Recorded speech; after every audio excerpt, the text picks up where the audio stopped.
Welcome to Saturday session, Soft Tissue Manipulation for PTA 130. The history of massage dates back to almost 3000 BC when it was found in Chinese medical writing. As they traveled the world, Egyptians, Persians, the Japanese, Greeks, and Romans have all encouraged massage and bathing for health and therapy. And that moves on to modern medicine, using it as a therapeutic intervention. Soft tissue manipulation is a medical massage technique rarely used in rehab medicine as a treatment alone, but usually overall within a plan of care.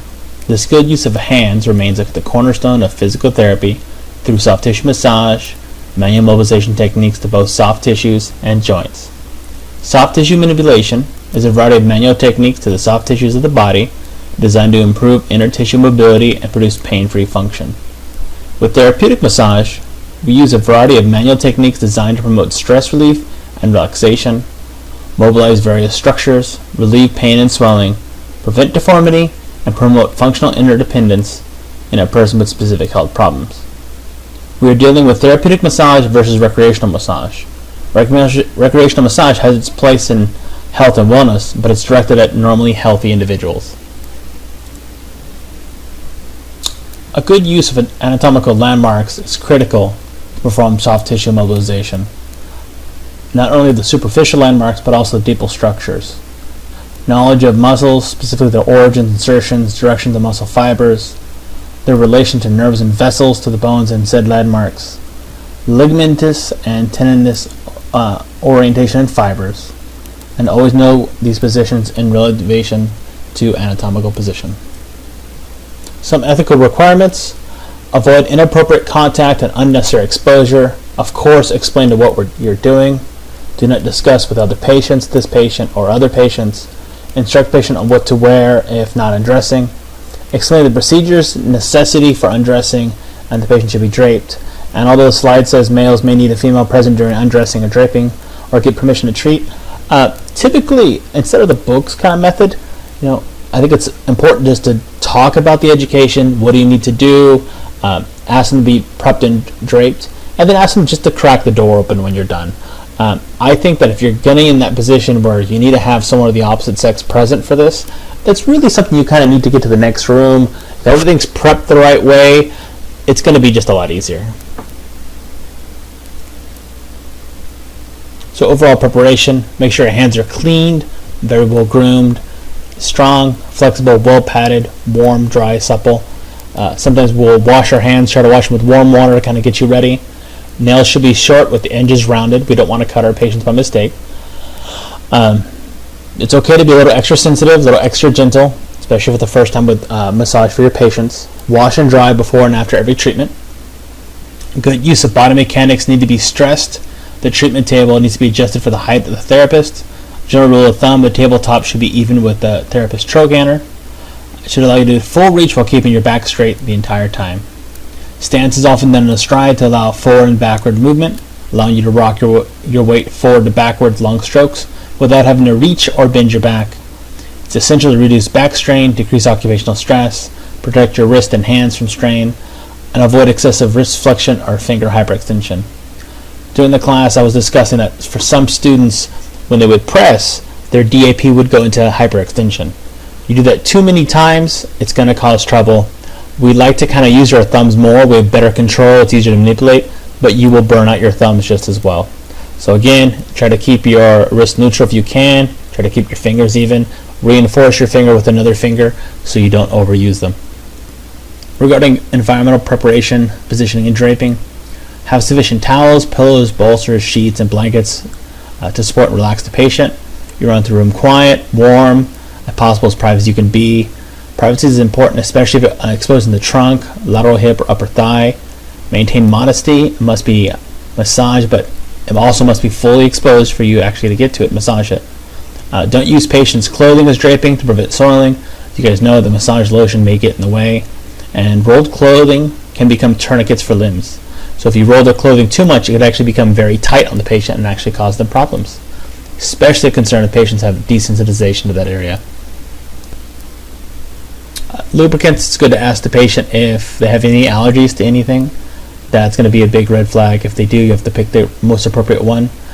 Sometimes we'll use nothing, powder, creams, and oils. Clean up, make sure you remove lubricant from the patient's skin and encourage them to bathe as soon after the treatment to remove that. You don't want to become too excessive with the lubricant. Again, we do want some friction at times, so if you actually have more lubricant, you're actually going to have to push harder than you really need to. Again, the lubricant is really just for comfort for you and comfort for the patient. Don't be too frictionless. Again, use the correct table height for the therapist.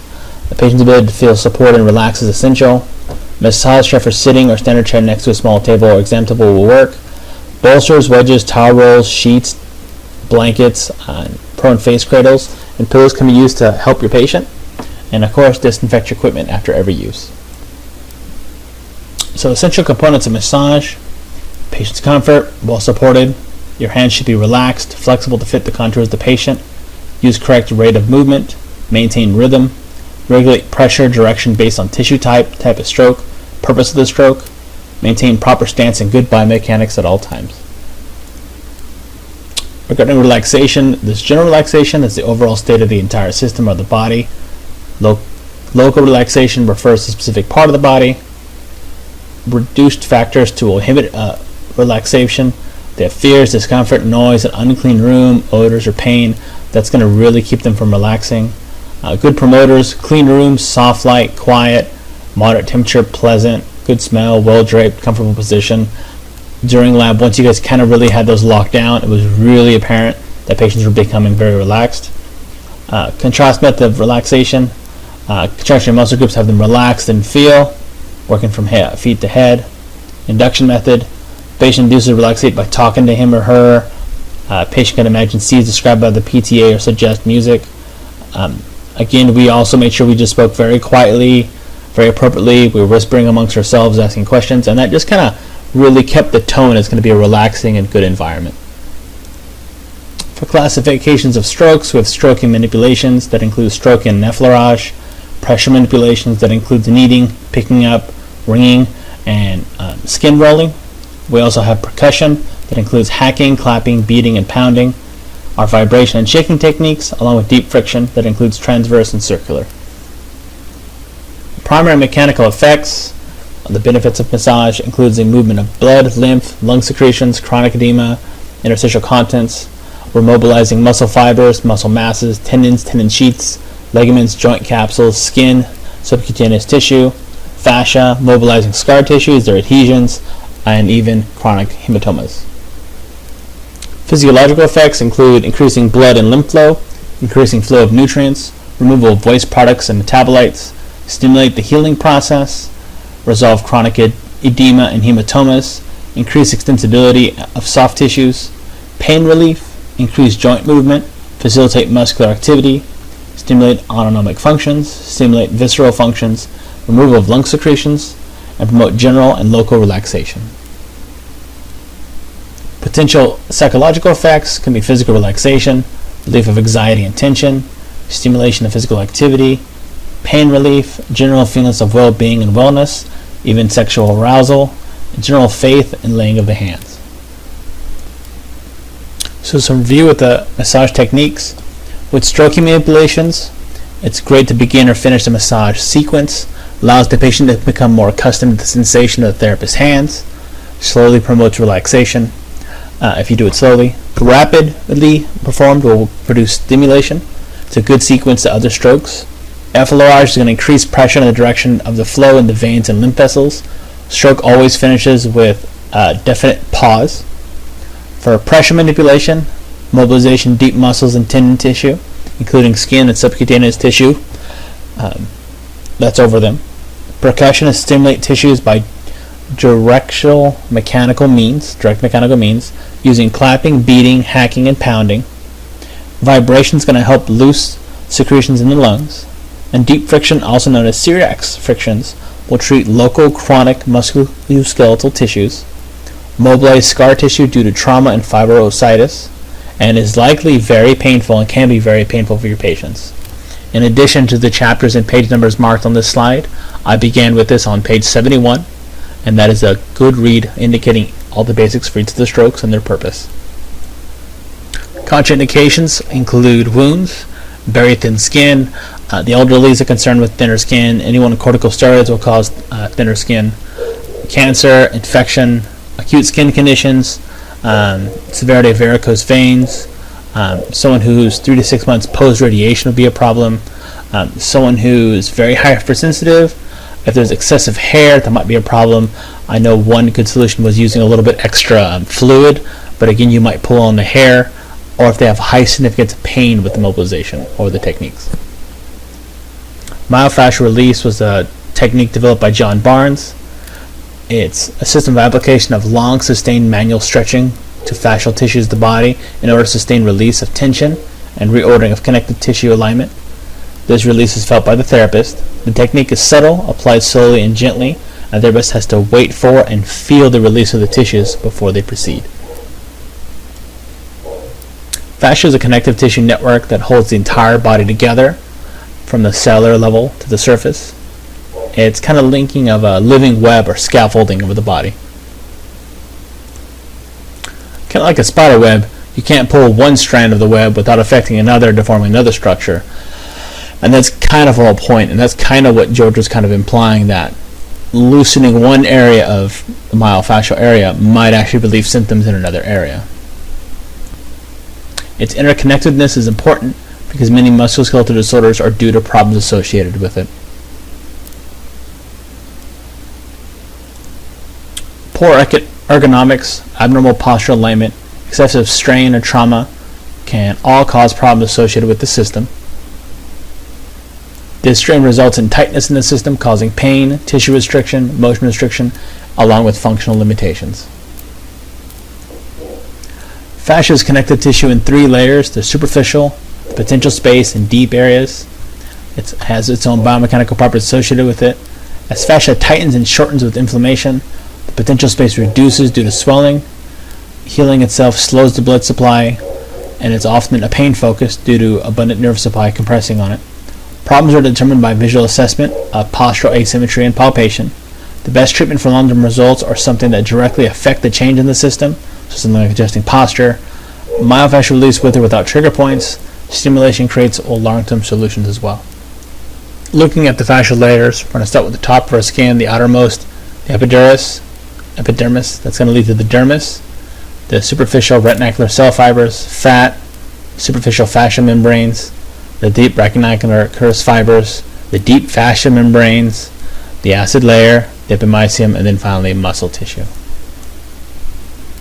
For your myofascial release techniques, patients usually treated supine or prone, relaxed and well supported. The therapist can use their cross hands technique, applied firmly but gently with clean, dry hands. The hand actually doesn't slide over the skin actually moves with the hand. Do not use lubricants. You need to have a pretty dry hand. Pressure should be applied downward to pick up the slack of any tissues in the opposing directions. Initially, the tissue will lengthen between the therapist's hands due to the elastic component of the tissues, and eventually there will be a block to further stretch. This is at which the point the therapist holds pressure and holds a tension, but you're not increasing it, you're just taking up the slack. Movement of the tissues occurs and the elastic component is exceeded and the non-contractile component of the fibers lengthen and realign. This can take several minutes, so it must be waited for, and it's not forced movement. If you begin to force the movement, you might be undoing underlying structures such as muscle, or just get into that fascia tissue between the epidermis but before the muscle. The therapist used good body mechanics to hold for good time holding. Often you're going to hold it for 1.5 to 2 minutes at a time. The therapist will feel the release as the resistance the stretch gives. This may be repeated several times with the therapist following lengthening of the tissue under his hands and finding the pattern restriction in the patient's web. Here's an example of the cross hand technique being performed. It can also be done with an arm or leg pull. The limb is grasped firmly, but lumbrical grip at the distal end. The elbow or knee are kept in extension. External rotation is applied to the end of available pain-free range. Using a longitudinal distraction is applied to produce a sustained lengthening effect. As tension gives, more slack is felt, and the therapist follows with a new increase in the range until pain-free movement is no longer achieved. So again, you're holding it again for another 2, maybe even 3 minutes, and you're just loosening that fascia, not actual muscle. And here's that example using the leg pull technique. Myofascial trigger point technique is finding a sensitive part on the body that, when stimulated, will result in local referred pain elsewhere, commonly found on taut fascia or muscular bands, felt as a contraction in knots of tissue, can also be a scar, tendon, ligament, or deeper in the joint capsule or periosteum. Local twitch responses or referred pain are mediated through spinal cord reflexes regarding the trigger point. Myofascial trigger point, look for sharp, localized pain, sharp referred pain, any movement restrictions, muscle weakness, protective muscle spasms, lowering skin resistance, proboscitic nodules, the jump sign on palpation, moving around, they jump off the table, secondary trigger points in agonists and antagonists, and any autonomic responses. With myofascial trigger points, the application of sustained pressure over a trigger point can be applied with one finger or a thumb, two or more overlapping fingers, a knuckle, which is my preference, an elbow, or by strumming. Pressure applied initially 5 to 10 seconds, then ask for a patient to report responsiveness. If less pain is locally or less referred pain is present, or if no change, this is a positive response. Continue treatment for another 1 to 5 minutes. If pain intensifies, this is a negative response. Look for other trigger points in the area and treat them first to see if there's a positive response. If not, use an altered treatment technique. Application of ice massages, electrical stimulation, vapor coolant, and manual-friction release are also helpful. Here's an example of the trigger point release technique. And here's an example for the trigger point patterns listed throughout the body. And for those of you who've been actually listening for the entire presentation, I thank you. And no, I will not be putting that chart on the quiz that's blank for you to fill in. Thank you guys. Hope to see you guys soon. This concludes the Saturday supplement lecture for soft tissue manipulation. Have a great day.